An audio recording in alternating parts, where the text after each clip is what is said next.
tópicos, que son la hemostasia normal, el paciente concentrado y algunas, por razones de tiempo, coagulopatías más frecuentes. Cualquier duda que ustedes tengan, copien mi mail, me pueden hacer consultas al mail, y si no, nuestro lugar de trabajo es dentro del hospital, en la sala 6, en el servicio de hematología. Se pueden acercar allí también a consultar con los tres docentes que hay en el servicio.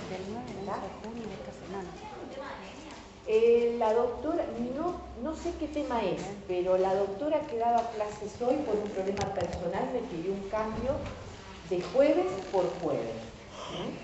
Desconozco cuál es el tema de esto. No es que yo llegué mal, llegué desorientada, sino que es un cambio. Bueno, a ver si podés cambiar. Vamos a definir entonces la hemostasia como el conjunto de interacciones entre los componentes de la sangre y la pared vascular. ¿Para qué? Para que cuando el vaso se lesione se impida la fuga de sangre del capilar. Esta es un poquito la primera parte de la charla del recordatorio de lo que es la fisiología de la hemostasia. Ustedes recuerdan que hay una hemostasia primaria, donde hay una interacción de las plaquetas con el endotelio dañado, y una hemostasia secundaria, donde hay toda una activación de los factores de la coagulación para formar una malla de fibrina. Si hacemos un repasito de todo lo que ocurre después de una lesión vascular, vamos a ver que primero hay una fase vascular que tiene una participación activa del endotelio, porque produce, por liberación de sustancias, vasoconstricción para cohibir el sangrado, y porque además desde el endotelio se liberan muchas de las sustancias, cuando ese endotelio se dañe, que van a ser procoagulantes. Luego viene la fase plaquetaria, que tenía 3 etapas. Las recordamos: adhesión, donde recuerden que se expone el colágeno del su endotelio, que normalmente cuando el endotelio está intacto no tiene por qué exponerse hacia la circulación, y esa exposición del colágeno del su endotelio llama a que una capa de plaquetas lo trate de tapar. Lo que se utiliza como ligue, como cemento, entre esa capa de células endoteliales dañadas y esa monocapa de plaquetas puedan sellarse, ese cemento se llama factor de von Willebrand, o von Willebrand, como quieran nombrar. Entonces ese es el fenómeno de adhesión. Luego viene un fenómeno de activación plaquetaria. Esa monocapa de plaquetas es muy friable, no serviría para cohibir definitivamente el sangrado. Entonces la plaqueta se activa, cambia su forma, emite cefalópodos, expone determinados receptores de su membrana que estaban ocultos y libera el contenido de los gránulos. Hay muchas sustancias que se liberan del interior de la plaqueta que tienen como objetivo llamar más plaquetas. Sobre todo tengan en cuenta el tromboxano, que es el más potente agonista de la activación plaquetaria.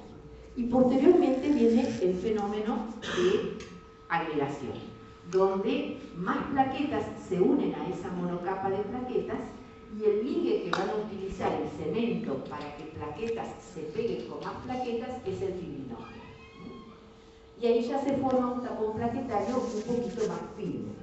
Posteriormente viene la fase plasmática con activación de la cascada de la coagulación y la formación de la malla de fibrina, que ahí ya es un trombo un poquito más estable aún.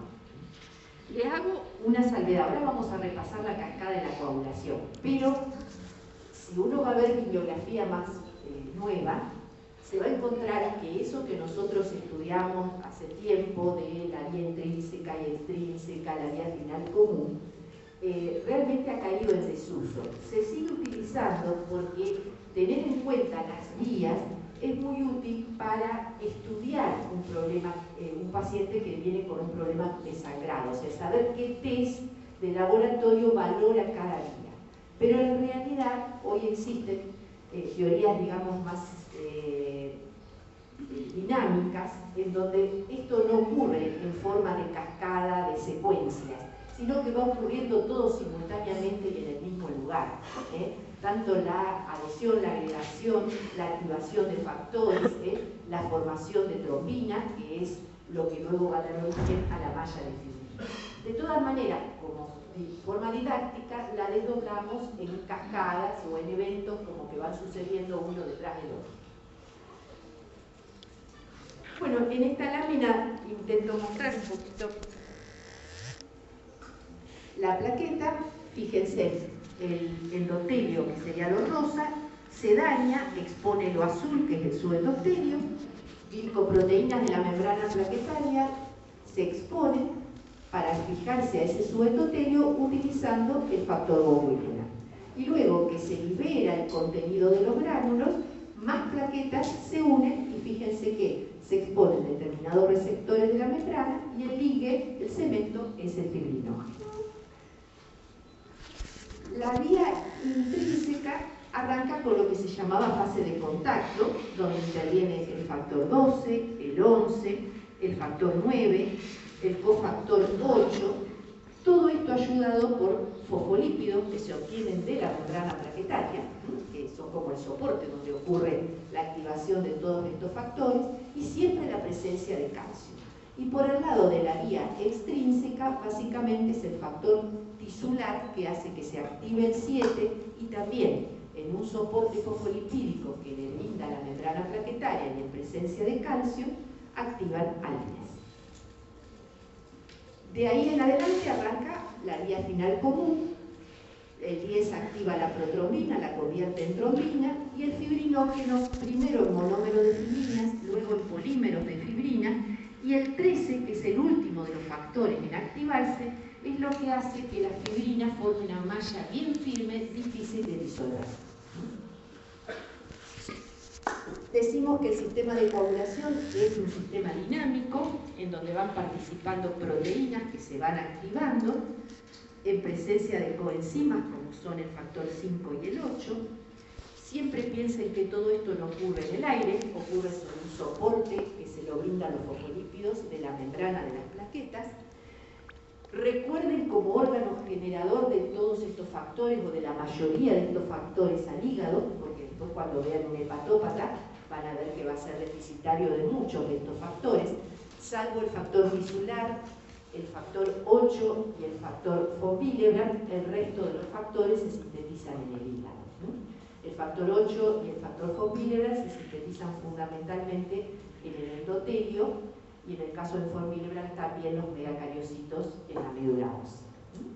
Y recuerden otra cosa importante, que muchos de los factores, como el 2, 7, 9 y 10, son K dependientes. Quiere decir que necesitan de la presencia de la vitamina K para activarse. Lo que hace la vitamina K es carboxilarlo y por ende transformarlos en factores activos. Ténganlo también presente a esto, porque cuando haya un déficit de esta vitamina, estos factores van a estar deficitarios. Y esto acá se nos complejizó un poquito más. Ya no es solamente la membrana, sino toda la cascada que viene a dar apoyo, digamos, para formar una red de fibrina. La coagulación siempre va a andar como un equilibrio. Si yo tengo una injuria vascular y tengo plaquetas y factores de la coagulación que acudieron a cohibir ese sangrado en consecuencia de la injuria vascular, tiene que haber un freno, porque el exceso de coagulación también nos enferma. Si no la tenemos, sangramos, pero si la tenemos en forma desmedida, activada, trombosamos. Entonces, los frenos más importantes de los que la naturaleza nos provee para evitar estar trombosando permanentemente son los inhibidores naturales de la coagulación y la vía fibrinolítica o el sistema fibrinolítico, que básicamente es el pasaje, la activación, del plasminógeno por muchas sustancias que se liberan del endotelio. El plasminógeno se convierte en plasmina. ¿Y qué hace la plasmina? La plasmina es una enzima que va a lisar, como un detergente, que lisa, limpia la fibrina, soluble o insoluble, es decir, atacada o no atacada por el 13, el factor 13, y también ataca o degrada al fibrinógeno.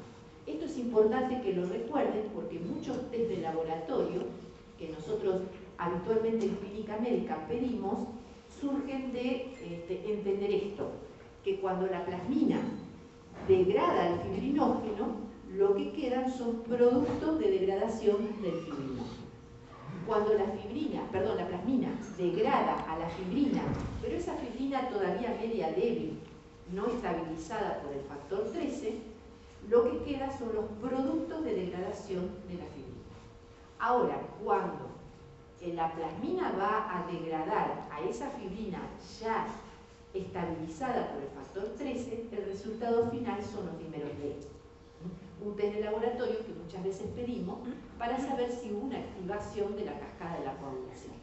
Es decir, si la cascada de la coagulación se activó completa hasta el 13 incluido, va a haber dímeros D presentes en el plasma de ese paciente. Y me decía que la otra forma de ponerle freno son los inhibidores naturales de la coagulación.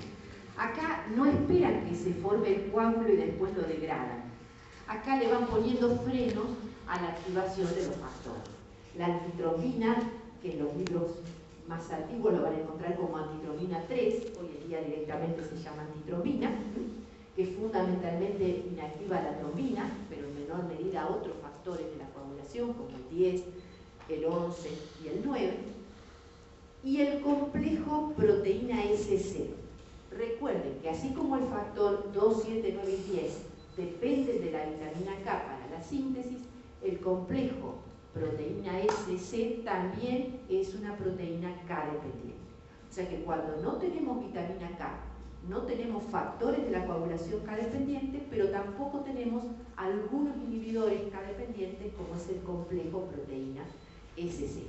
Que básicamente, ¿qué hace la proteína C?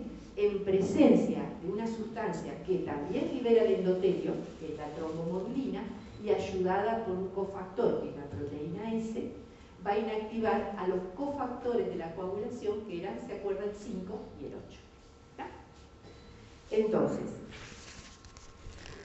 la antitrombina fundamentalmente inhibe al 10 y a la trombina, y el complejo trombomodulina proteína SC inhibe al 5 y del lado de la vía intrínseca inhibe al 8. Y aquí tenemos el balance. Para que estemos en perfecto estado de salud, por lo menos desde el lado de la coagulación, tenemos que tener un equilibrio entre coagulación y fibrinólisis, y a su vez cada platillo tiene que estar en equilibrio entre lo que activa la coagulación, lo que la inhibe, y lo que activa la fibrinólisis y lo que la inhibe.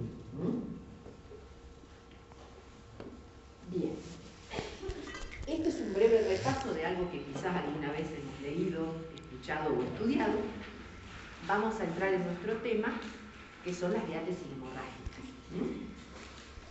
Es la presencia, ¿no es cierto?, de sangre fuera del árbol circulatorio, pero que no es expresión de un problema local, de una injuria, ¿no es cierto?, sino que es por un trastorno en todo esto que hemos repasado recién, que es una falla en la hemostasia. A eso se denomina diátesis hemorrágica. Bien. En cuanto al paciente que viene con sangrado, el gran inconveniente que tenemos es que un mismo signo o síntoma en patologías hemorragíparas puede ser la manifestación de clínica de muchísima cantidad de patologías. Tomemos uno, epistaxis. Un paciente puede venir con epistaxis por 10 o 20 causas diferentes que tengan que ver con trastornos de la hemostasia. Entonces, el clínico tiene que agudizar mucho el interrogatorio, la historia clínica, y después apoyarse en algunas pruebas básicas de coagulación para poder acercarse al diagnóstico. ¿Está? Porque no es que va a haber un signo o un síntoma que sea exclusivo de determinada patología. Fíjense los ítems que yo les puse allí, vayan anotándolos uno por uno porque todos tienen un valor importante a la hora después de saber para qué lado de la hemostasia puede estar el problema, por dónde puede estar fallando. Sitio de sangrado. Esto es importante preguntar todo, aunque el paciente venga por un síntoma.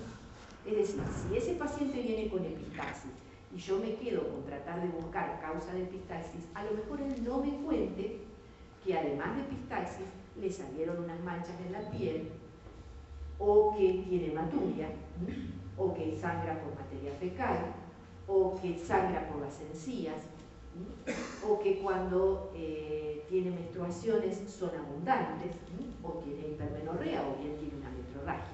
O sea, el sitio de sangrado por el cual él vengan, ustedes interróguenlo en profundidad, pero a su vez abarquen todas las otras sintomatologías hemorragíparas, porque eso los puede ayudar sobre la patología por la cual puede venir el paciente. En general, los trastornos de la hemostasia primaria, de número y función de plaquetas, tienen sangrados cutáneo mucosos. Y los trastornos de la hemostasia secundaria generalmente tienen más hematomas intramusculares, sangrados de serosas, hematrosis, por ejemplo. El desencadenante del sangrado, ¿por qué es importante? Porque si yo sangro a un mínimo traumatismo o a ningún traumatismo, es decir, en forma espontánea, es más probable que lo que tengo sea más severo que si necesito una injuria importante para sangrar. Son los pacientes con sangrados leves, defectos leves de la hemostasia que recién sangran en el quirófano, cuando hay una injuria importante o en un traumatismo. La edad de comienzo es importante por un tema de lo hereditario. En general, esto no es una regla total, ¿no es cierto?, y absoluta, los trastornos hereditarios vienen sangrando desde la infancia. Los que se adquieren más sangran a partir de que vamos creciendo en edad. El momento en relación a la injuria tiene que ver con cómo se van desarrollando los fenómenos hemostáticos. Los sangrados que tienen que ver con efectos de la función o del número de plaquetas son inmediatos por injuria. El sangrado por defecto de la coagulación puede llegar a venir minutos u horas después, y el sangrado por defecto de la fibrinólisis, es decir, por exceso de fibrinólisis, puede ocurrir al día siguiente de la injuria. Injuria puede ser una extracción de muela, una cirugía. ¿Está? Ingesta de drogas. Interroguen exhaustivamente, porque hay muchos medicamentos que el paciente se automedica, ustedes lo ignoran, o bien que el paciente no los considera medicamentos, como el caso típico de la aspirina. ¿Toma medicamentos? No, ninguno. ¿Toma aspirinas o algún antiinflamatorio? Ah, sí, un montón.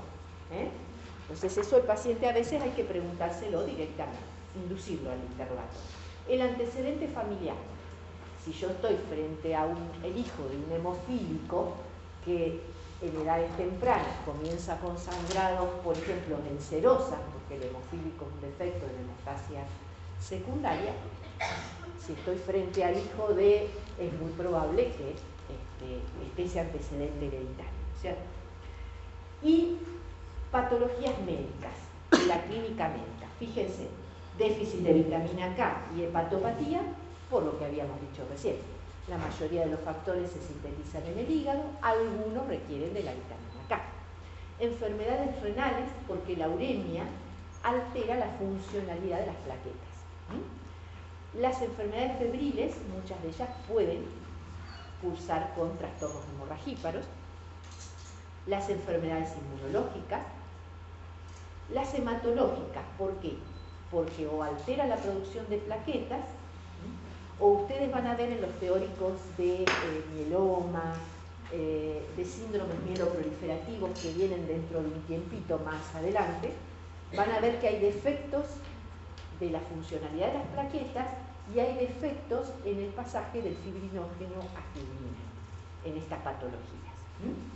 Después hay situaciones especiales, como algunos embarazos no normales, sino patológicos, que ahora vamos a ver, algunas patologías del embarazo cursan con trastornos hemorragíparos, y algunas situaciones especiales, como el politransfundido. ¿Por qué? Porque la sangre de banco es sangre vieja, y por ende los factores de la degradación, si ustedes estudian o leen la vida media, van a ver que muchos a las 6 horas ya no están más una vez sacados de nuestro cuerpo, otros a las 12 horas y otros a las 24 o 36.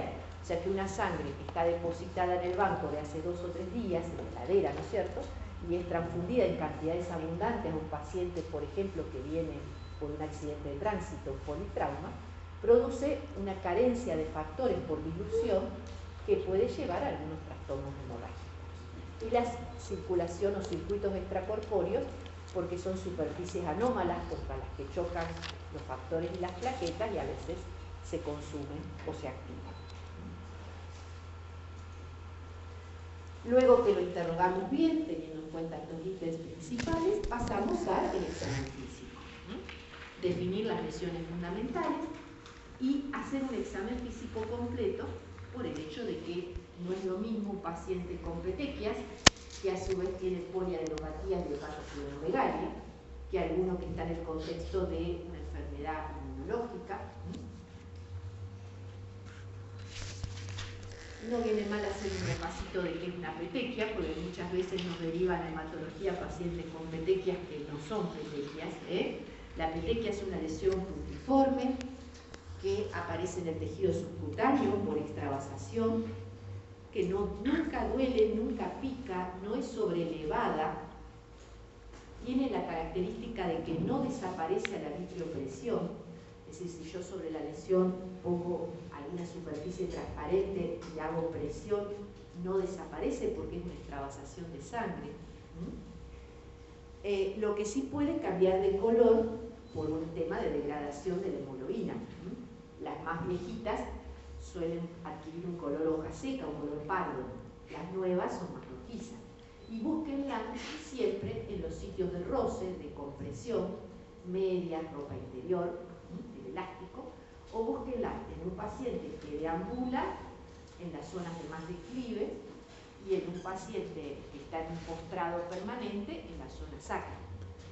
Y acuérdense de las mucosas, porque a veces uno revisa bien la piel, pero en la conjuntiva, en el paladar, puede haber también petequias.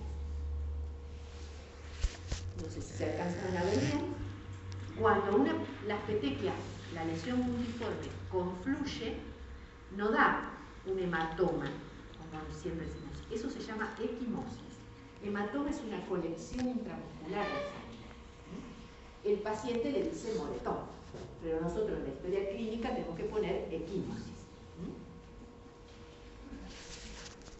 Y el diagnóstico diferencial hay que hacerlo sobre todo con las telangiectasias, que pueden ver en hepatópatas, por ejemplo, con las picaduras de insectos, que a veces dejan lesiones puntiformes, pero como hay un proceso inflamatorio, desaparecen a la vitriopresión.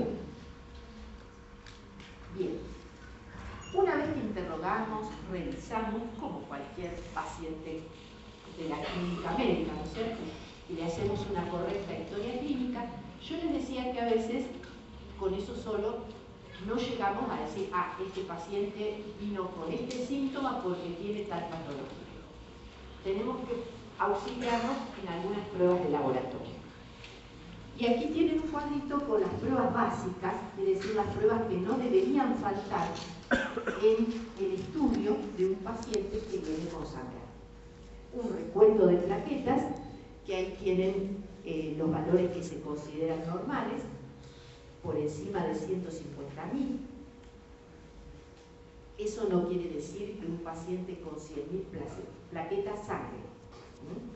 Hay un rango entre lo que es el valor inferior de lo normal y el valor a partir del cual comienzan las manifestaciones clínicas.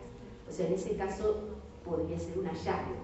Yo puedo tener plaquetopenia y no tener manifestaciones clínicas si ese valor es por debajo de 150.000, pero no es tan bajo. En general, las manifestaciones clínicas espontáneas suelen aparecer por debajo de 30.000 y las provocadas por una injuria, traumatismo o cirugía por debajo de 50.000, 70.000. Hay una brecha ahí entre los 70.000 y 150.000 que el paciente puede estar asintomático. El tiempo de sangría es útil y no tanto. Es decir, podría ser un test útil por el hecho de que si yo tengo un recuento plaquetario normal y el tiempo de sangría que se mide en minutos me da prolongado, tengo la certeza que como esta prueba evalúa hemostasia primaria, si las plaquetas están normales, lo que debe estar mal es la funcionalidad de las plaquetas. ¿Se entiende? Pero les decía que es útil y no tanto porque los errores técnicos que se cometen en la práctica diaria del laboratorio con el tiempo de sangría lo ha hecho una prueba que está cayendo últimamente en desuso. Si ustedes se toman el trabajo de leer cómo se hace un tiempo de sangría con la técnica descrita por Ivy, se van a dar cuenta que ninguno de nosotros que se hizo un tiempo de sangría se hizo correctamente. El paciente debe ser acostado en una camilla con un manguito de tensiómetro con una presión suave. En un laboratorio todo eso es raro que ocurra, sobre todo porque son prácticas que realizan los bioquímicos en el laboratorio. Por eso es que yo realmente la considero que es una prueba que está cayendo en desuso, porque no podemos de una práctica que tiene tantos errores técnicos después embarcarnos en estudiar una patología. Luego vienen los test que evalúan la hemostasia secundaria. Tiempo de protrombina y tiempo de Quick es lo mismo. Los tiempos que evalúan la hemostasia secundaria se miden en segundos. Y siempre acostúmbrense no a estudiar valores de memoria, sino a mirar para el laboratorio en el cual el paciente se hizo el análisis, cuál es la normalidad, que puede estar expresada con la palabra testigo. Testigo quiere decir que ese mismo test hecho a alguien que estoy seguro que tiene la hemostasia secundaria normal, dio tantos segundos. Entonces ustedes van a ver que informa 30 segundos para un normal o para un testigo de entre 15 y 20 o entre 10 y 15. Es variable de acuerdo al reactivo que utilice el bioquímico. Por eso traten de no memorizar tanto esta cifra y mirar el rango de normalidad de lo que el paciente extrae.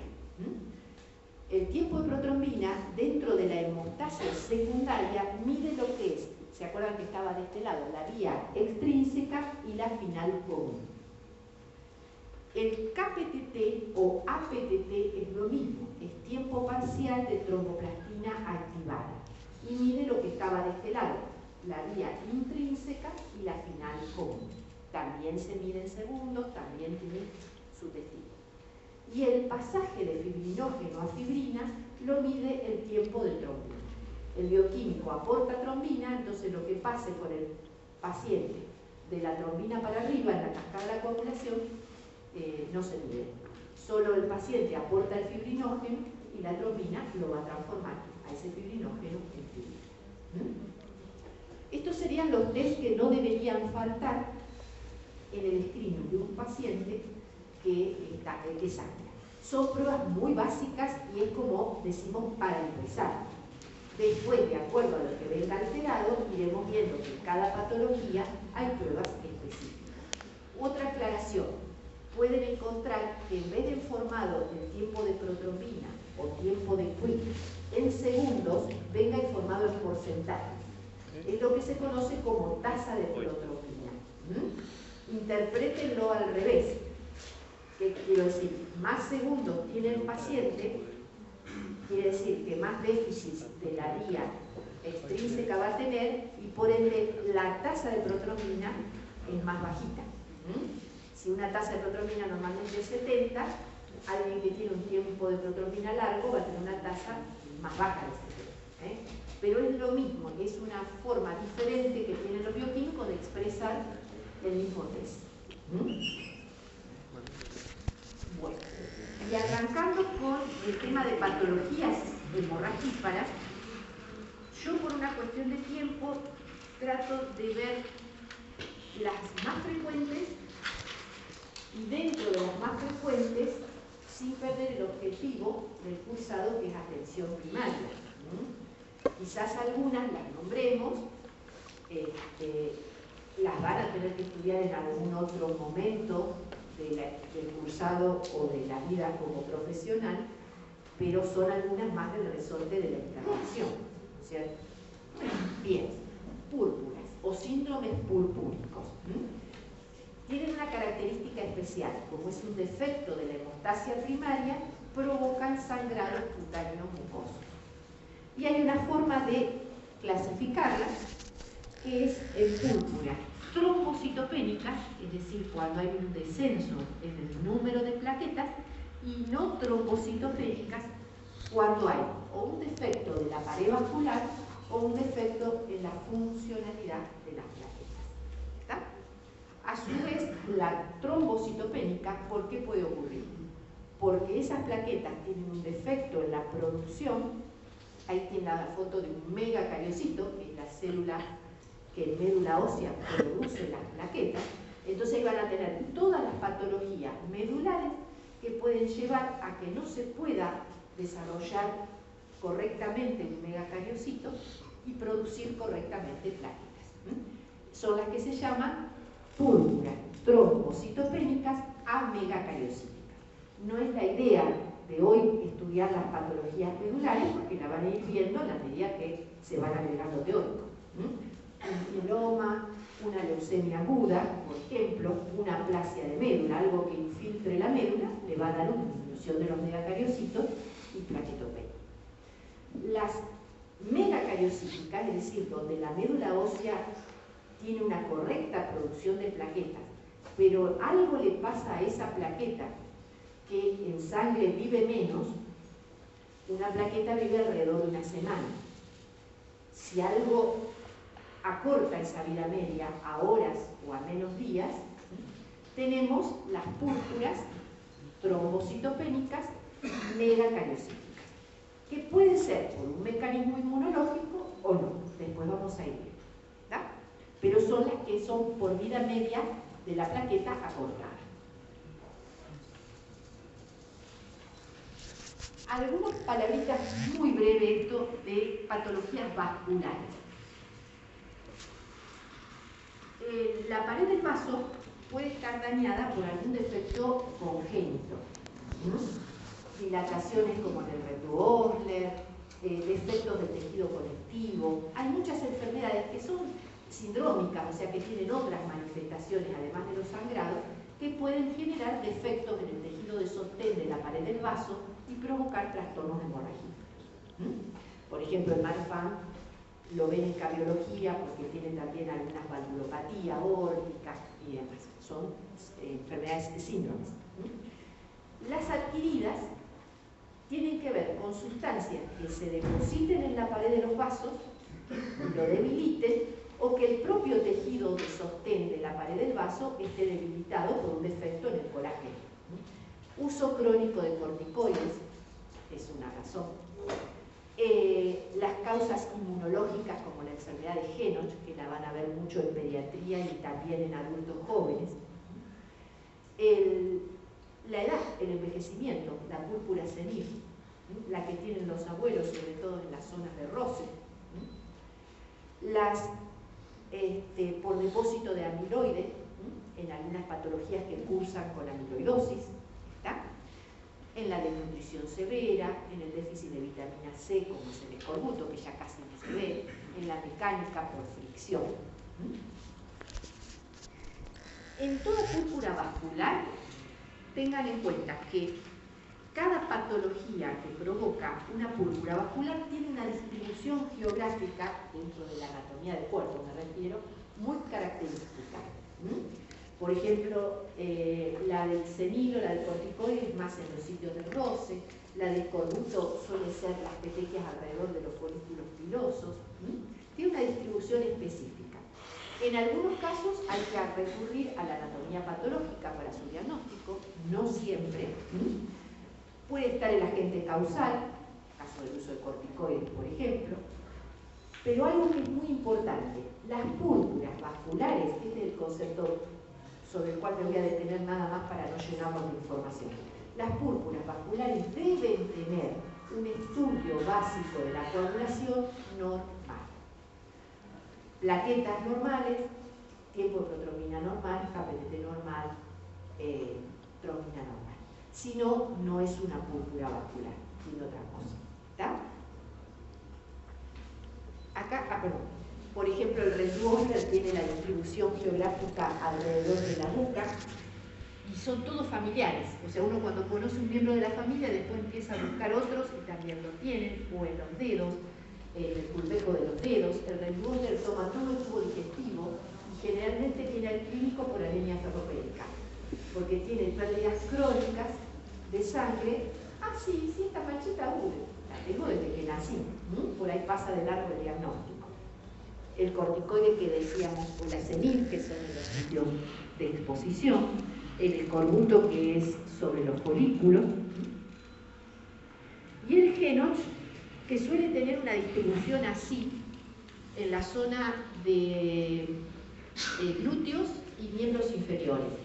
Esta es la foto de un chiquito. Nosotros hacemos adultos, estamos aquí en clínica, pero la pueden ver en adolescentes y adultos jóvenes. Asusta mucho porque debutan, sobre todo los niños, ¿no?, con cuadros febriles, artralgia, decaimiento, y el paciente aparece en estas lesiones y uno tiende a pensar generalmente en algo un poquito más serio. Eso es por mecanismo inmunológico, que se produce el depósito de inmunocomplejos en la pared de los vasos, y generalmente no pasa del compromiso cutáneo, salvo algunas excepciones que van a ver en pediatría, que pueden cursar con enterorragia y dolor abdominal, y en algunos raros casos con insuficiencia renal. Ahí a lo mejor es necesario el uso de corticoides. Pero si no, en general tiene esta distribución así bien típica de la región umbilical para abajo. Y en general es benigna, es de resolución espontánea. Lo que sí, acuérdense que como el disparador puede ser un cuadro infeccioso, busquen muchas veces el portador asintomático del estreptococo con un exudado, porque a veces está lleno el estreptococo y es el disparador por mecanismo inmunológico de esta enfermedad. Vamos a las alteraciones de la función plaquetaria. Me interesa que presten atención aquí a dos cosas: las adquiridas y de las congénitas, solo a la enfermedad de von Willebrand o von Willebrand. Las otras son muy poco frecuentes. Si ustedes miran todo lo que estuvimos viendo de la hemostasia primaria, dijimos capas de plaquetas con sus receptores que se pegan al endotelio, plaquetas que se unen con más plaquetas, gránulos que se liberan, sustancias que actúan como cemento. Cualquiera de todo eso puede fallar y dar un defecto en la funcionalidad de las plaquetas, congénito o adquirido.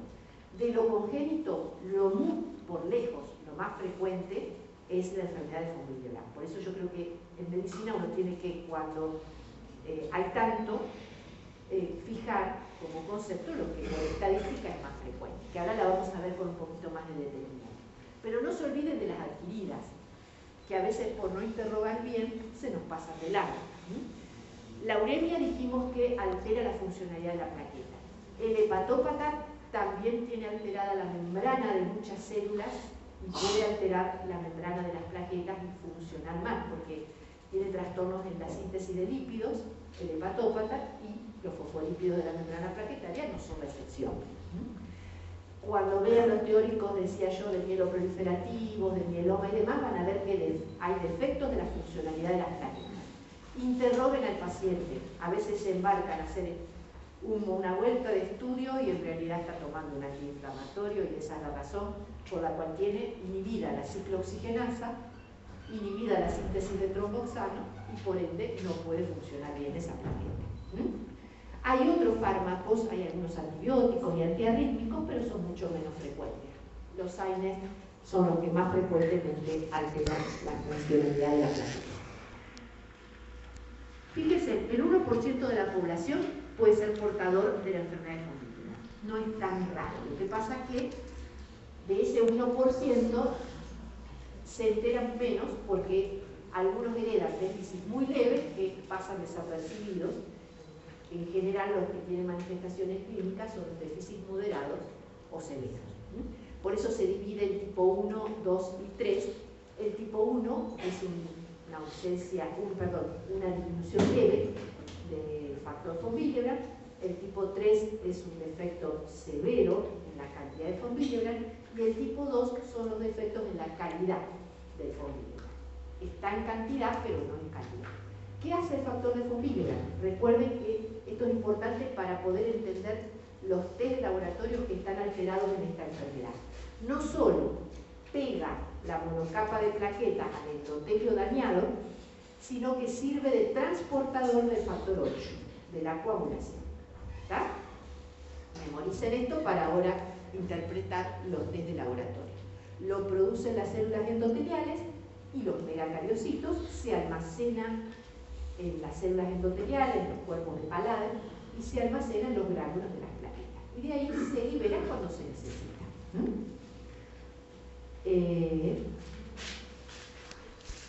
Cuando uno va a hacer, si es un defecto de la hemostasia primaria, puede que venga con sangrado cutáneo-mucoso. Puede que tenga el antecedente familiar o no.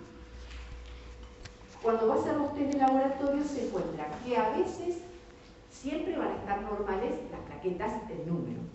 Esto es un defecto de la función. Bueno, ustedes hacen el tiempo de sangría porque lo hacen en un lugar donde la técnica le creen, porque es reproducible a la de Ivy, y les viene prolongado. Pero otras veces hacemos bien la técnica de Ivy y el tiempo es normal. Y a veces esta enfermedad tiene el KPTT prolongado y a veces lo tiene normal. ¿Por qué tiene KPTT prolongado a veces? Porque como es transportador del 8, el 8 estaba en la vía intrínseca, la mide el KPTT, y por ende a veces se prolonga un poquito, a veces no. Entonces, si uno tiene un defecto de la hemostasia primaria, o sea, un paciente con un defecto de hemostasia primaria, aunque tenga los test básicos de coagulación normal, tiene derecho a sospechar esta enfermedad y pedir los test específicos. Pero primero tiene que estar seguro, vuelvo a insistir, en que la base de la clínica médica es el interrogatorio y el examen físico. No nos embarquemos a estudiar cosas raras en un paciente que a lo mejor está tomando aspirina y tiene la misma manifestación clínica, el mismo laboratorio que una enfermedad de familia. Me refiero al laboratorio básico. Después sí, con la sospecha clínica yo estoy habilitado a pedir las pruebas específicas. Dosar el factor von Willebrand, dosar la parte funcional y la parte cuantitativa para saber si es un 1, un 2 o un 3. Hacer las pruebas de funcionalidad plaquetaria y demás, pero eso escapa a lo que sería el consultorio de un clínico. Ya son pruebas más específicas y se piden en conjunto con algún especialista.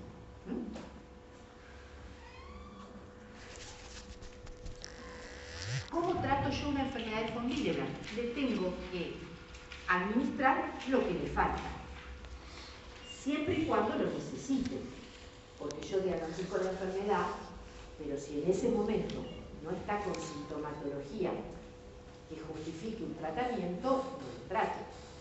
Cuando sangran, o cuando van a una cirugía, o cuando van a un parto, hay que tratarlos si el valor no está dentro de los niveles hemostáticos, es decir, si es un déficit moderado o severo. Y en ese caso, ¿dónde encuentro el factor von Willebrand? En los concentrados de factor 8 que vienen pegados al von Willebrand, son concentrados comerciales, y si no los dispongo, existen, cuando en el banco de sangre sacan sangre de un donante, separan por un lado los glóbulos rojos, por otro lado las plaquetas y por el otro lado el plasma. Si ese plasma es sometido a un procedimiento especial de congelado y descongelado, lo que precipita por frío es rico en factor von Willebrand, es rico también en factor 8 y es rico en fibrinogen. Entonces, con ese sustituto del plasma, que es el crioprecipitado, también puedo solucionar un problema de sangrado en un paciente con enfermedad de von Willebrand. No sería lo deseado por el riesgo que conlleva cualquier transfusión. No es gratis para el paciente.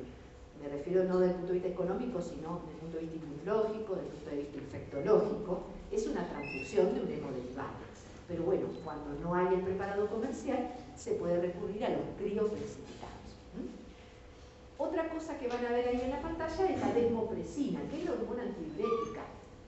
Y la hormona antidiurética, dice, ¿por qué está aquí? Porque se ha visto que libera o estimula las células endoteliales a que libere todo el von Willebrand hacia el torrente sanguíneo que tiene almacenado.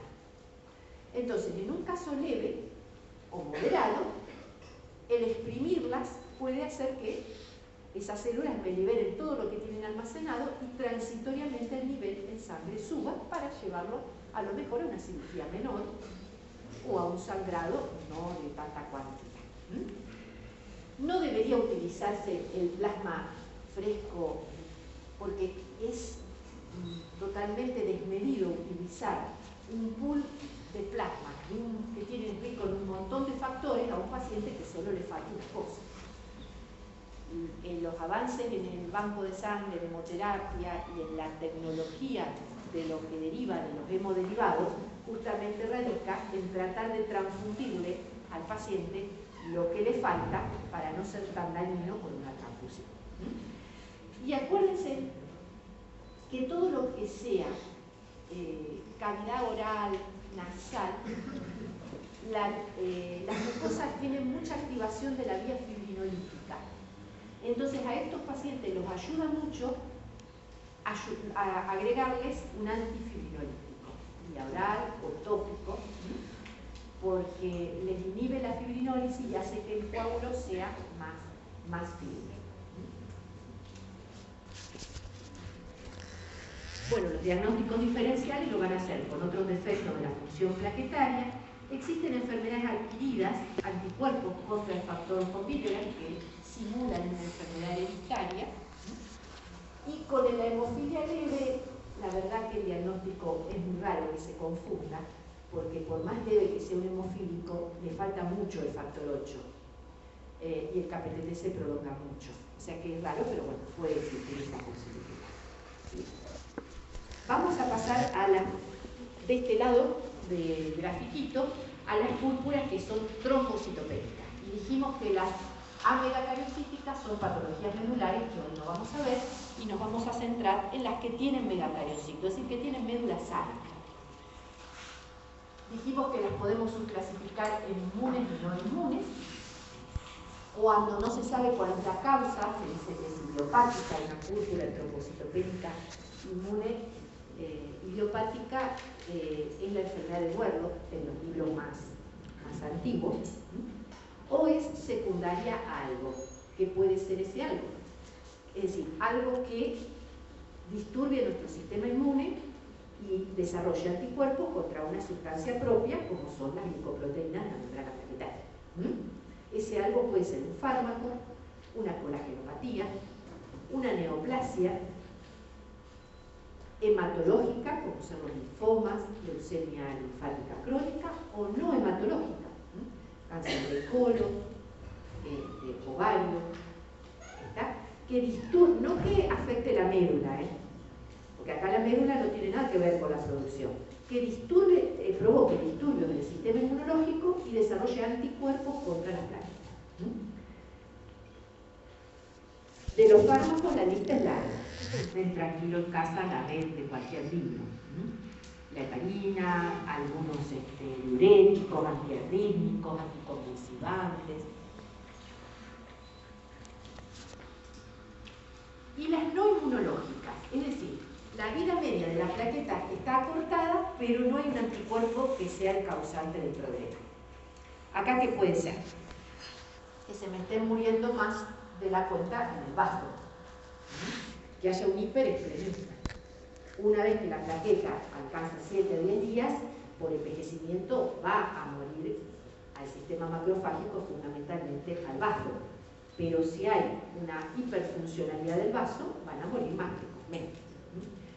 Que se diluya en las plaquetas, por ejemplo, por una transfusión abundante de sangre de banco, de sangre vieja. Una sangre que está en el banco de sangre guardada un mes, para nada es rica en plaquetas que viven 7 días. Entonces yo paso litros y litros a un chocado de sangre de banco y le diluyo su plaqueta. El choque con superficies anómalas, como los filtros de diálisis, las bombas de circulación extracorpórea, o el consumo.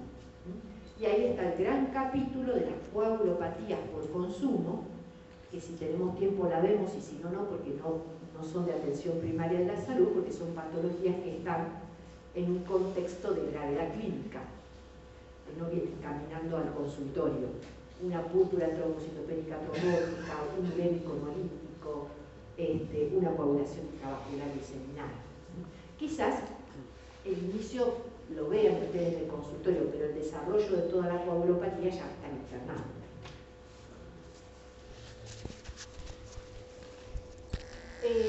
Las siglas del PTI en realidad se reservan para la púrpura trombocitopénica inmune idiopática.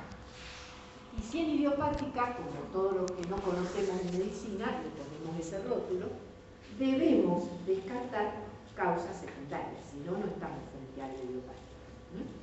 Es un desorden autoinmune adquirido donde hay anticuerpos contra las plaquetas, inmunoglobulinas generalmente del tipo G.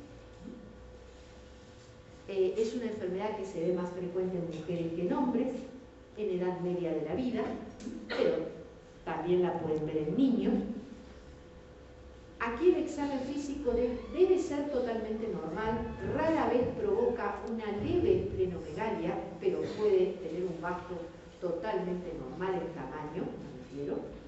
Lo único que van a tener son los sangrados cutáneos mucosos propios del trastorno de la hemorragia primaria. En general en niños suele ser un único brote, y en cambio en adultos tiende a evolucionar en forma crónica por brotes y remisiones, y brotes y remisiones. Acuérdense, es un diagnóstico de descarte, entonces están obligados a pedir serología viral, están obligados a pedir screening de neoplasia de acuerdo al grupo etario y los factores de riesgo del paciente y un laboratorio inmunológico.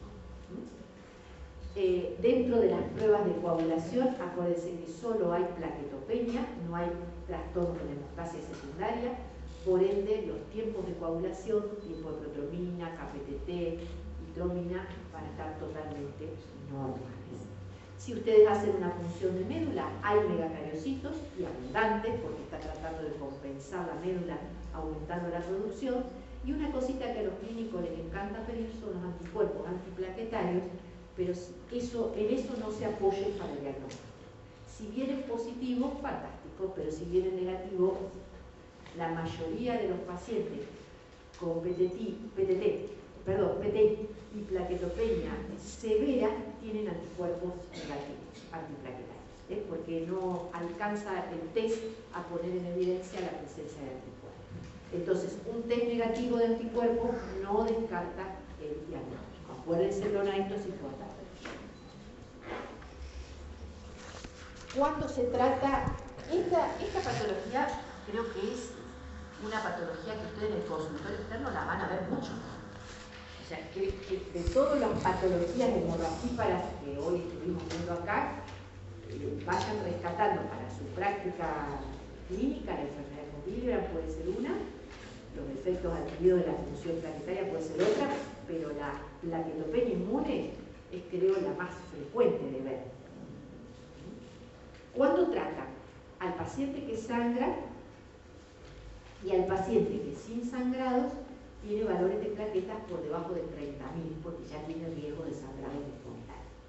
El paciente que no sangra y tiene valores por encima de 50.000 no se trata, y van a encontrar mucha discusión sobre si tratar o no a alguien entre 30.000 y 50.000 plaquetas.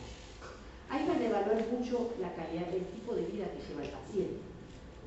A ver, no es lo mismo tener 40.000 plaquetas y jugar al rugby que tener 40.000 plaquetas y ser un ama de casa con una actividad tranquila o un varón trabajando en una oficina sentado todo el día, que no hace deportes, sedentario. Entonces, a veces el tratar o no tratar también tiene que ver con el estilo de vida que lleva ese paciente.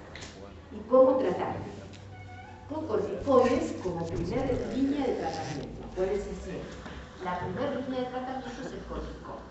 Fíjense que se empieza con dosis alta. Se empieza con una dosis de entre 1 y 2 miligramos kilo día, que al cabo de 3-4 semanas me va a dar a mí la idea si estamos frente a un respondedor o no al tratamiento. ¿ya? Es decir, si su valor de plaquetas sube o no. Algunos en la urgencia, en vez de utilizar prednisona vía oral, para el internado usan los pulsos de metilprednisolona para que actúe más rápido y después pasan a la prednisona vía oral. ¿Ya? ¿Qué puede pasar? Que no responda. En ese caso tenemos que pensar en otra línea de tratamiento. Que responda, pero que no tolere que yo le empiece a bajar los corticoides.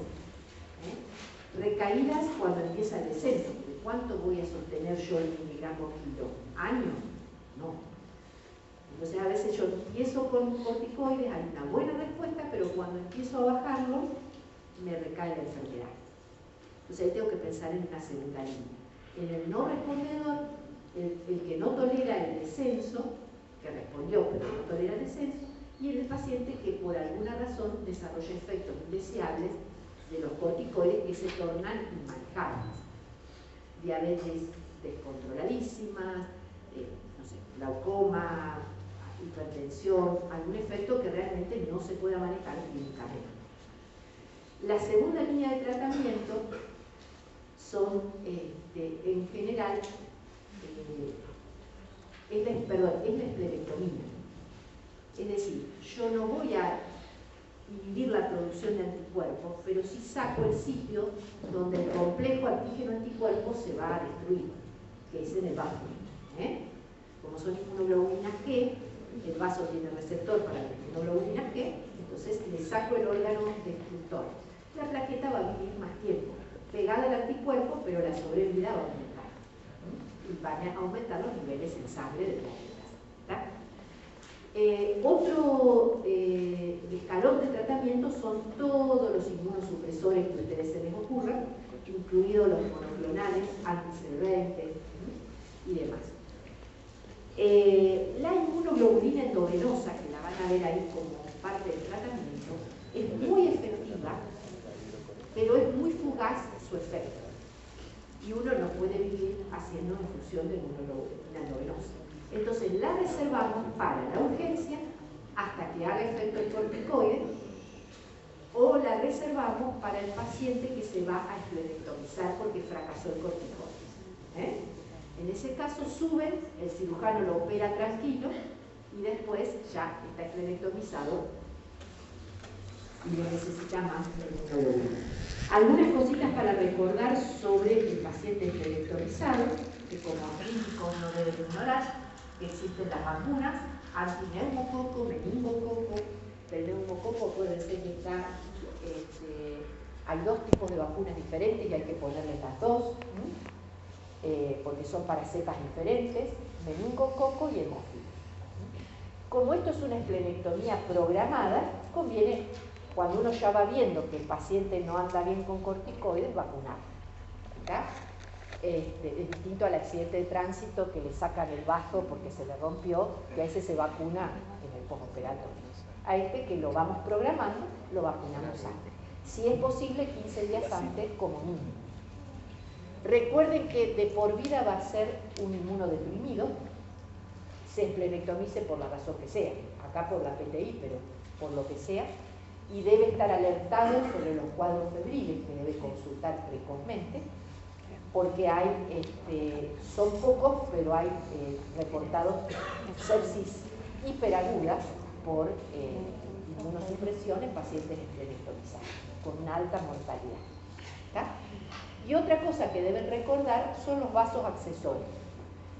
En anatomía nos contaban que muchos de nosotros nacen con más de un vaso, que son chiquititos, pasan desapercibidos, pero cuando uno retira el vaso principal, los accesorios después son causa de recaída de la enfermedad. Entonces el paciente dice, tanto lío me operé para curarme del problema y ahora la enfermedad recae. Bueno, la mayoría de las recaídas de la PTI post-esplenectomía son por la presencia de vasos accesorios, por eso el cirujano debe buscarlos exhaustivamente en el acto quirúrgico y retirarlos. Esperen un segundito que tengo mezcladas las diapositivas. Ahí, porque yo retiré, para no hacerlo tan largo, las patologías que no son de de atención primaria. Bien, entonces, de la plaquetopenia, acuérdense la PTI, la idiopática, y acuérdense de todas las causas secundarias. El screening, que debe hacer el clínico, el inmunológico, la neoplasia, los fármacos, porque sí, el tratamiento es muy lindo, pero si yo no le curo el tumor, la PTI sigue. Si no trato el lupus, que a lo mejor viene acompañando a la púrpura, la púrpura no mejora. Muchas veces hemos encontrado pacientes que debutan con púrpura trombocitopénica inmune, que tienen HIV, un virus de hepatitis C, un citomegalo, que merece el tratamiento de la enfermedad básica. Bien, vamos a los trastornos de la hemostasia secundaria. Después, si tenemos tiempo y a ustedes les interesa, las patologías hemorragíparas de la internación las vemos, porque mi temor es que a veces no se dan, porque no son de atención primaria, pero después alguno en algún parcial o en algún final hace alguna preguntita y ustedes se quedan ahí como medio colgando. Como nosotros de hematología no participamos en la redacción de las preguntas de los exámenes, no sabemos hasta dónde le piden en los exámenes. Por ahí salta una pregunta de esta y se escucha. En el teórico me dijeron que no por tal cosa. Si hacemos tiempo, las vemos. Las alteraciones de la hemostasia secundaria. Defectos congénitos de factores de la coagulación pueden tener de todos, hasta el 3 incluido. De todas maneras, por frecuencia, ¿cuál deben recordar? La hemofilia. La hemofilia A cuando falta el 8, la hemofilia B cuando falta el 9. Adquiridos en clínica médica, si ustedes miran esta listita, se van a encontrar que muchas de estas patologías las encuentran asociadas a pacientes de la clínica médica. El déficit de vitamina K. ¿Por qué puedo tener déficit de la síntesis de los factores K de proteína? Puede sangrar un paciente que está tomando anticoagulantes orales. Cuando llegue la instancia del teórico de anticoagulación van a ver que funcionan porque inhiben la vitamina K. Puede ser un paciente que tenga algún defecto en la absorción de la vitamina K. Acuérdense que la vitamina K para absorberse necesita de las sales biliares. Y si hay obstrucción de la vía biliar, hay déficit de vitamina K. O bien que sea un desnutrido con déficit de ingesta y demás. Puede haber sangrado por trastorno de la hemostasia secundaria por el uso de algunos anticoagulantes en dosis no terapéuticas, por ejemplo con el uso de heparina. Cuando la heparina se va de rango, hay defectos también que dan sangrar. La hepatopatía, por todo lo que dijimos recién, fundamentalmente por la síntesis de factores. La coagulopatía por consumo, que se ven en el contexto de pacientes críticos graves, sépticos, embarazos patológicos. Y como una patología poco frecuente, pero que también existe, es anticuerpos contra algunos factores de la coagulación, como una enfermedad autoinmune. Desarrollan con lo que se denomina hemofilia adquirida. No nació con el déficit del 8, pero se desarrollan anticuerpos, digo el 8 porque es lo más frecuente, contra el factor 8 de la coagulación. Es un trastorno grave que requiere internación y medidas de urgencia, ¿no? La hemofilia adquirida. Cuando hablo ahora de hemofilia, hablo de la congénita, la que yo heredo el déficit de factor 8 o 9. Y fíjense que la síntesis está codificada en el cromosoma X. O sea, las mujeres podemos portar la enfermedad, pero la padece el hombre. Muy rara vez una portadora desarrolla enfermedad. Perdón, una mujer desarrolla enfermedad. Se tienen que dar determinadas condiciones genéticas. Lo habitual es encontrar hombres con hemofilia. Fíjense que el nivel hemostático del factor 8, del factor 9 es 70%. Cuando el paciente tiene valores por debajo del 40, pero por encima de 5, decimos que es un hemofílico leve. Decimos que es moderado cuando tiene menos del 5, pero más del 1%. Y cuando hereda un déficit del cual el factor se dosa en sangre y es de menos del 1%, es un hemofílico cero. Vale la misma numeración, digamos, los mismos porcentajes para la hemofilia A que para la hemofilia B. Los niveles de 8, los niveles de 9. De esto va a depender mucho el tratamiento, porque también de eso va a depender mucho la calidad de vida y la frecuencia de los sangrados que va a tener estos pacientes. Por supuesto que el leve sangra ocasionalmente y hasta puede llevar una vida, si se quiere, bastante normal, pero el severo sangra espontáneamente y continuamente. Como es un trastorno de hemostasia secundaria, acá vemos muchos los sangrados musculares y los sangrados post-traumatismos post-cirugía. Y en serosas.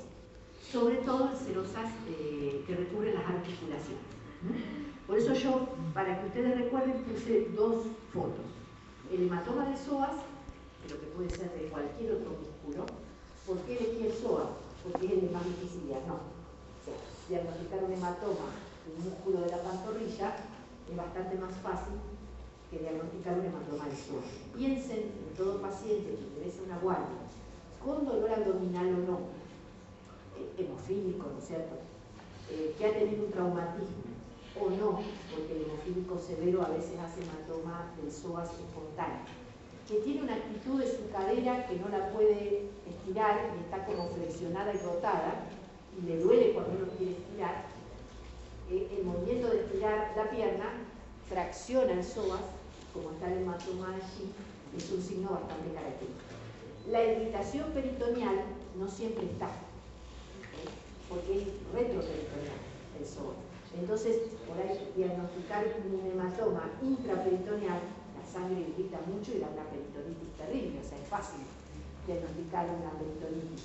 Pero un hematoma de psoas, como está más atrás, hasta que dé irritación peritoneal, primero no siempre la da y la da tardíamente. Entonces, recuerden, los hematomas musculares, el gran hematoma oculto que es el psoas, acuérdense de los hematomas en los sitios críticos, cuello, piso de boca. Un hemofílico se puede caer, golpear a lo mejor la mandíbula y hacer un hematoma del piso de la boca que lo lleve a la asfixia. Y la otra foto que está puesta allí de la rodilla es para que recuerden que el otro gran manifestación clínica del hemofílico son los sangrados articulares. Y es el gran parámetro de calidad de vida también, porque hacen los hemofílicos severos muchas artrosis en la misma articulación y eso va generando una fibrosis que le lleva a una pérdida de la funcionalidad de la articulación. Por supuesto que las articulaciones del peso son las que llevan la de perder cadera, rodilla, pero un hemofílico también puede tener una hematrosis en el codo o en otra articulación. Factor 8, factor 9, vía intrínseca. Desde el laboratorio KPLT. Entonces hay un KPLT prolongado, en general con este tipo de sangrado propio de la hemostasia secundaria, y si ayuda al antecedente familiar, mejor. Están descritas mutaciones espontáneas. Hemos tenido casos de pacientes que no vienen de familias hemofílicas, pero la mayoría de ellos vienen con una historia familiar. Entonces, en esos casos pedimos el dosaje del 8 y del 9, y alguno de los dos va a estar bajo, y de acuerdo a cuán bajo esté, diremos si es leve, moderada o severa. Clasificar una hemofilia es muy importante porque el tratamiento varía de acuerdo a la severidad de la enfermedad. Para un hemofílico, sangrado mayor es un traumatismo. Imagínense los chicos, se viven cayendo. Es un hematoma en un área crítica, por ejemplo, cuello, piso de boca. Es una cirugía mayor o extracciones dentarias múltiples. Para un hemofílico es un sangrado menor, un hematoma en un área no crítica, una hematuria, una hematrosis, una punción articular. Y eso para el que vaya a hacer traumatología, si ustedes tienen sospecha de una hematrosis, no se punza hasta que no se trate. porque aumenta la hematrosis y la punción. Y es una extracción de una sola pieza dentaria, es considerada también un sangrado menor. ¿Por qué les hago hincapié en esto? Porque de la severidad de la enfermedad y de la magnitud del sangrado es la dosis que voy a hacer de tratamiento y es el tiempo de tratamiento que voy a hacer. Yo le puse aquí, por si alguna vez lo necesitan, las dosis que generalmente se utilizan, el factor 8 o factor 9. Acuérdense que el factor 8 tiene vida media de 12 horas y el factor 9 de 24 horas. O sea que la frecuencia con que se infunde es diferente si es hemofilia A o hemofilia B. Al factor 8 lo pasamos cada 12 horas, al factor 9 cada 24. Y para los sangrados menores, fíjense que hay una dosis de 8 o de 9, entre 20 y 30 unidades por kilo, y un poquito más, entre 50 y 100 para los sangrados mayores. El tiempo depende de la severidad del sangrado. Puede ser que estemos infundiendo esta dosis una semana, más o menos, de acuerdo a cómo evolucione el paciente. Hoy en día los hemofílicos que nacen hoy, digamos con hemofilia severa, no tienen o no evolucionan hacia las severas destrucciones articulares de los hemofílicos más grandes, justamente porque se ha instituido para los hemofílicos severos un esquema de profilaxis. Desde los primeros años de vida que empiezan a caminar, empiezan a hacer dosis baja de factores 2 o 3 veces por semana para evitar los sangrados articulares reiterados, que son los que en la adultez los llevan a la secuela, a la discapacidad. ¿De dónde sacan ustedes factor 8 o 9? Hay concentrados comerciales. Hoy en día no se puede manejar con plasma, o imperdonable. Voy a yo manejar con plasma de banco a un paciente hemofílico. Debe hacer lo que necesita, que es el factor 8 o el factor 9. Recuerden que cuando son sangrados o cirugías de cavidad bucal y oral, los antifibrinoléticos siempre ayudan. Recuerden que estos pacientes deben ser atendidos o derivados después de tratada la urgencia para que sean atendidos en centros multidisciplinarios, porque acá entran traumatólogos, kinesiólogos, psicólogos para el apoyo emocional. Es una enfermedad invalidante, incurable hasta el momento, que necesita de toda una contención social y psicológica importante. ¿Está? Y esto se lo nombro porque ya escapa lo que es el consultorio, por las dudas que alguna vez reciban un paciente que dice: yo soy hemofílico pero también tengo un inhibidor. Desgraciadamente muchos pacientes que hacen sangrados desde muy chiquititos y tienen que ser sometidos o expuestos al factor 8 o al factor 9 desde muy corta edad, como para ellos la molécula es ajena, el sistema inmune la reconoce como extraña y desarrollan anticuerpos. Entonces es una situación muy desgraciada. Ahora tenemos internado un paciente que se tiene que operar de un tumor renal hemofílico severo, hemofílico A, con déficit de 8 severo, que ha hecho reiteradas infusiones o reiterados sangrados a lo largo de su vida, y ahora que tiene un tumor renal y tiene que operarse, desarrolló un inhibidor. Ese paciente no responde al factor porque el anticuerpo se chupa todo el tratamiento. Entonces hay que usar lo que se llaman bypassiantes, o sea, algo que active la coagulación por otro lado, el 7 recombinante, por ejemplo. Tratamiento de muy alto costo.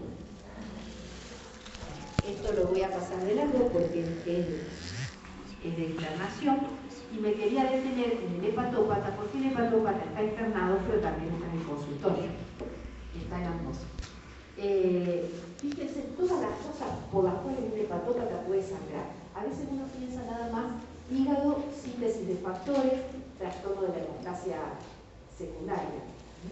Pero fíjense que el hepatópata puede tener hipertensión portal, secuestro esplénico y por ende tener plaquetopenia. El hepatópata, si es etilista, suele ser un desnutrido y tiene déficit de folato, y eso es necesario para la síntesis de plaquetas. El alcohol también es un inhibidor de los megacariocitos, así que altera la síntesis de plaquetas. No es raro que sea un hepatópata por alguna causa viral o autoinmune, y por ende también tenga anticuerpos antiplaquetarios. El hepatópata tiene alterada la membrana de muchas células, incluidas las plaquetas, y sangran por defectos de la funcionalidad de las plaquetas. Lo más obvio, porque tiene disminuida la síntesis de factores, pero también los factores a veces circulan más tiempos activados, porque el hígado no los inactiva, no los aclara. También se puede consumir muchos factores, o sea, hay como una especie de coagulación intravascular diseminada crónica que se puede desarrollar en los hepatópatas. Puede haber aumento de la fibrinólisis, puede haber una disminución de la síntesis de inhibidores como la nitrogenina 3, la proteína S, C. O sea, el hepatópata sangra, pero también trombosa, porque muchas de las cosas que nos protegen de la trombosis también se sintetizan en el hígado. Entonces, ¿cuándo tratar a un hepatópata? Ese sería, digamos, el cuestionamiento. Porque tiene mayor riesgo de sangrado, pero también mayor riesgo de trombosis. Y si nosotros lo tratamos cuando no corresponde a ese riesgo de trombosis, lo aumentamos. Entonces, la idea es que si el hepatópata, con su test básico de coagulación muy alterado, o alterado, está bien y no sangra y no va a ser instrumentado, no es conveniente tratarlo. Ahora, si el hepatópata sangra o va a ser instrumentado, una punción, una vía central, una punción hepática, lo que fuere, o una cirugía, ahí sí debe ser tratado. ¿Y qué es lo que nosotros tenemos como objetivo? Mantener las plaquetas por encima de 50.000 y mantener una relación tiempo de protrombina, relación o cociente, tiempo de protrombina del paciente sobre el tiempo de protrombina normal mayor a 1.5. Esos son los objetivos. Cuando va a instrumentarse o cuando sangra. ¿Con qué cumple esos objetivos? Poniéndole plasma, que es rico en todos los factores de la coagulación, siempre que el plasma esté guardado congelado. Pues si está guardado en el banco o heladera, perdió en pocas horas la actividad de la mayoría de los factores. Y con concentrados de plaquetas, para llevar las plaquetas a ese valor de 50.000 o más. ¿Está? Los antifibrinolíticos también muchas veces los solemos utilizar como coadyuvante. Bueno, le quería, antes de terminar, aclarar una cosita que me la olvidé al principio, y es, ustedes vieron que yo nombré el tiempo de coagulación. Los invito a que lo desterremos de nuestra práctica. No lo nombré a propósito, pero después me terminé olvidando yo de decírselo a ustedes. El tiempo de coagulación tiene horrores técnicos, no errores, horrores. Es colocar sangre en un tubito y esperar que coagule, y si está prolongado uno dice, bueno, el paciente tiene un defecto de la hemostasia secundaria. Destérrenlo. Hoy en día hay cirujanos y sobre todo odontólogos que siguen pidiendo el tiempo de coagulación. El tiempo de coagulación ha sido, ayornémonos, y si estamos en coagulación ya hablando de detectar cosas que años atrás eran impensables que íbamos a poder dosar o medir, imagínense que seguir pidiendo un tiempo de coagulación no tiene ningún sentido, tiene horrores técnicos, no errores. Entonces despiérdenlo de la práctica de los pedidos de laboratorio. ¿Está? Bien, cualquier duda, cualquier cosita que ustedes necesiten, no tengan vergüenza, mándenme un mail. Si quieren que nos reunamos antes del examen, me avisan, estamos un día, un lugar.